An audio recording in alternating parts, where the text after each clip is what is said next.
ఈరోజు జగన్మోహన్ రెడ్డి గారు 2019 ఎన్నికల ముందు ఏం చెప్పాడు, తర్వాత వారు ఏం చేశారు, 5 సంవత్సరాల్లో బీసీల అభ్యున్నతకు ఏ విధంగా పాటుపడినారు.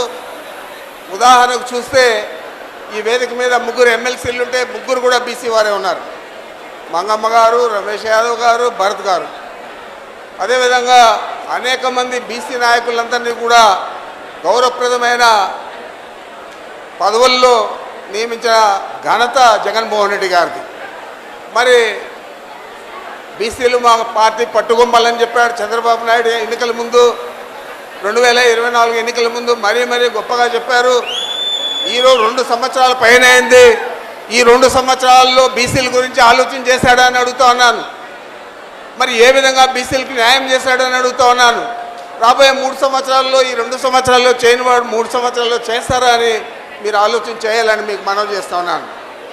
ఏదైనా బీసీలకు గౌరవం కానీ, అధికారం కానీ, లేదా రాష్ట్రంలో సమున్నత స్థాయిని కానీ కల్పించే శక్తి జగన్మోహన్ రెడ్డి గారికి ఉంది తప్ప వేరే ఎవరికి కూడా లేదనేది మనం అందరూ కూడా ఆలోచన చేయాలా. ఇది నిర్విధాంశం అని చెప్పి కూడా మీకు మనవి చేస్తూ ఉన్నాను.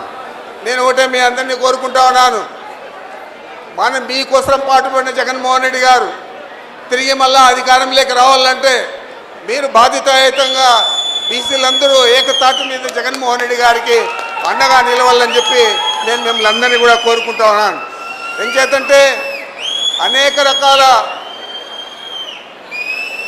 మేలు చేసిన కుటుంబం రాజశేఖర రెడ్డి గారి కుటుంబం. ఈరోజు పెద్ద పెద్ద ఇంజనీర్లు, డాక్టర్లు అందరూ కూడా పేద కుటుంబాల నుంచే వచ్చారంటే ఆ రోజు రాజశేఖర రెడ్డి గారు పెట్టిన ఫీజు రియంబర్స్మెంట్ మీద. ఆ తర్వాత వచ్చిన జగన్మోహన్ రెడ్డి గారు అనేక మందికి అధికారం కల్పించేది కాకుండా, గౌరవం కల్పించేదే కాకుండా బీసీల కోసం నేను పాటుపడతానని చెప్పి ఏదైతే మాట చెప్పాడో ఆ మాట ప్రకారం 5 సంవత్సరాలు కృషి చేశారా లేదా అనేది మీరు అందరూ కూడా ఆలోచన చేయాలని మీకు మనవి చేస్తూ ఉన్నాను. అనేక రకాల మీకు మేలు అందించిన జగన్మోహన్ రెడ్డి గారిని మనం గుర్తు చేసుకొని రేపు రాబోయే ఎన్నికల్లో అత్యధిక మెజారిటీతో మనం గెలిపించే విధంగా పనిచేయాలని మీకు మనవి చేస్తూ ఉన్నాను.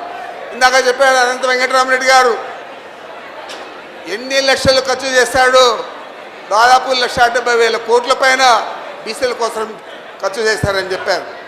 ఈరోజు ఈ రాష్ట్రంలో ఏ పార్టీనైనా గెలిపించే శక్తి, ఏ పార్టీనైనా ఓడించే శక్తి ఒక బీసీలకే ఉందని చెప్పి మీరందరూ కూడా గమనించాలని కూడా మీకు మనవి చేస్తూ ఉన్నాను.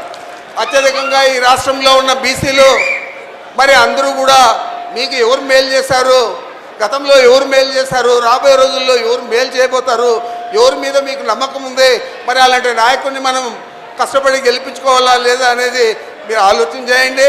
బీసీల అభ్యున్నతి కోసం మీరందరూ కూడా కృషి చేసి బీసీల కోసం మనం అనేక రకాల ఇబ్బందులు పడినా మనం పోరాడి జగన్మోహన్ రెడ్డి గారితో నడుద్దాం. నడిచేదే కాకుండా వారి అడుగుజాడల్లో నడిస్తేనే బీసీలందరికీ కూడా న్యాయం జరుగుతుందని చెప్పి మీ అందరికీ మనవి చేస్తూ నాకు అవకాశం ఇచ్చిన మీ అందరికీ నమస్కరించుకుంటున్నాను. అందరూ